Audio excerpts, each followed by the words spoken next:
Balitang entertainment, sold out ang day 3 ng Grand Biniverse Concert.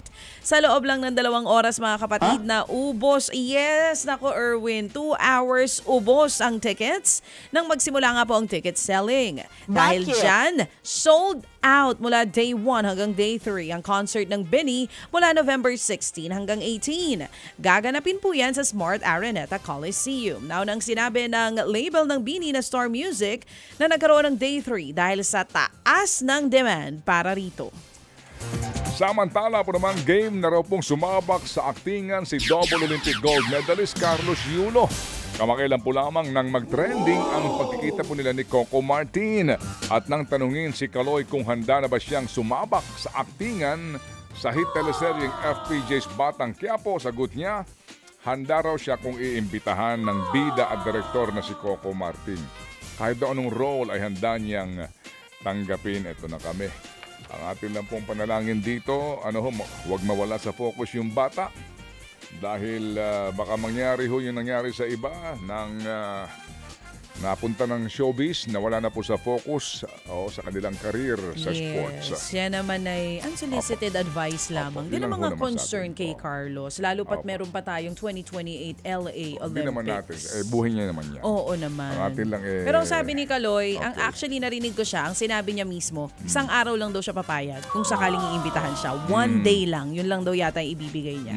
Samantala mga kapatid, trending naman. From Carlos Yulo, punta tayo sa kanyang girlfriend na si Chloe San Jose. Trending po ang performance sa ASAP ng girlfriend ni Carlos na si Chloe. Game na game ding nag-perform si Chloe San Jose sa ASAP natin to kahapon.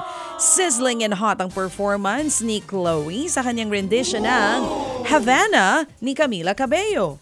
Nakapag-perform din o nakapagtanghal na rin sa ASAP stage si Chloe 4 years ago. Alright, pasabog ho naman ang finale noong Friday ng High Street. Ang bidang si Sky na ginagampanan po ni Andrea Brillantes, isinakripisyo ang kanyang buhay para sa mahal niyang si Gino na ginagampanan po naman ni Juan Carlos. Sa halip na si Gino, si Sky ang nabaril ni Tori na ginagampanan po naman ni Good Morning Kapatid host Dimples Romana. Madamdamin po ang ending at nagtipon-tipon sila sa puntod ni Sky. Nakatabi rin po naman ang puntod ng kakambal niyang si Luna noon sa senior high. Ibinanyag din po ni Sky sa isang video na pinaghihiganti ni Tori at mga anak niya ang pagkamatay po ni Governor Acosta.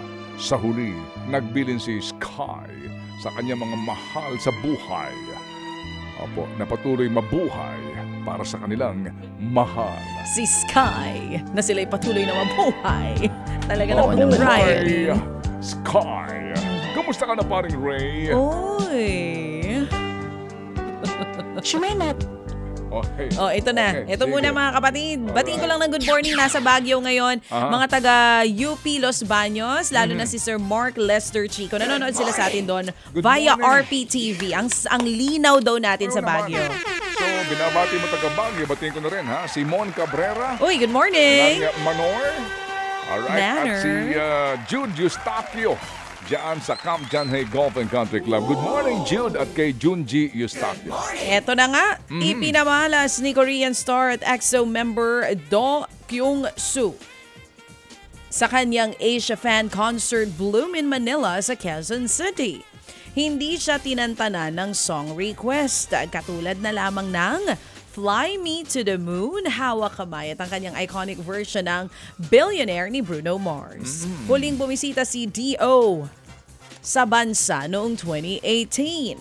Ito ang kanyang kauna-unahang solo appearance mula nang bumisita siya bilang miyembro nga ng K-pop group na EXO.